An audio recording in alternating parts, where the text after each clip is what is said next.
here. Hope you guys are doing well. Welcome to another 4Thought.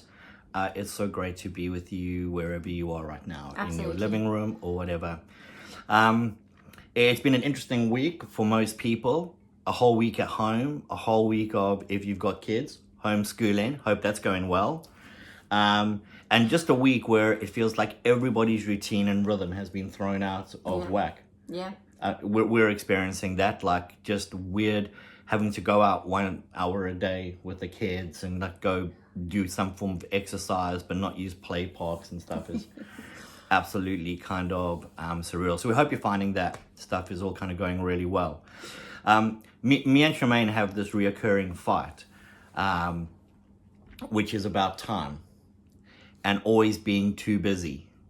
I like to be more structured and ordered in what I do, where Charmaine basically just creates a crazy to-do list and then cannot actually relax at the end of an evening until all of the to-dos are done, yeah? Yeah. Yeah, I have go. a very long list of to-dos normally every day.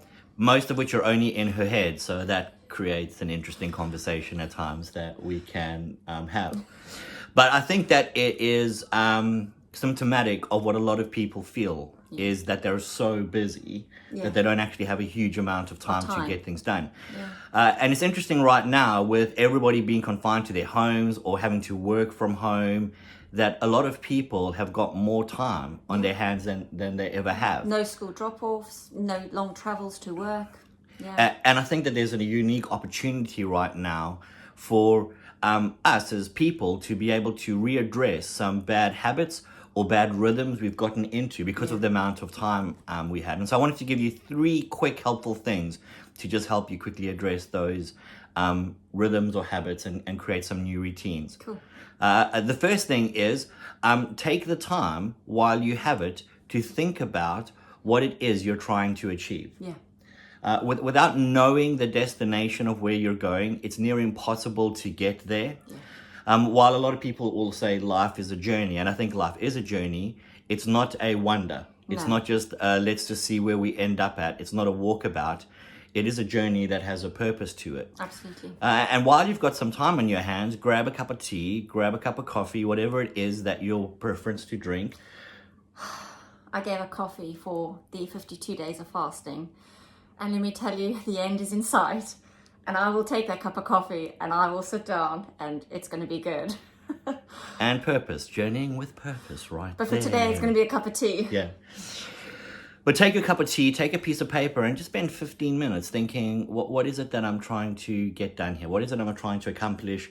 Where is all of this going to? And while you've got some time, when you take your hour exercise, go for a walk or go for a run and just chew it over in your mind. But I would really encourage you as step 1, just find out exactly, get some clarity in your mind about what it is you're wanting to do, where it is you're going, what it is God's asking you to do.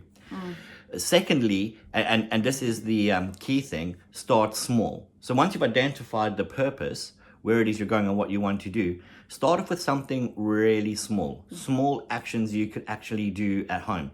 Let's say that you're going, I'm going to sort out my fitness. I'm going to go and sort out my fitness. The worst thing you can do is go, I'm waking up every day at 6 o'clock in the morning and going for a run.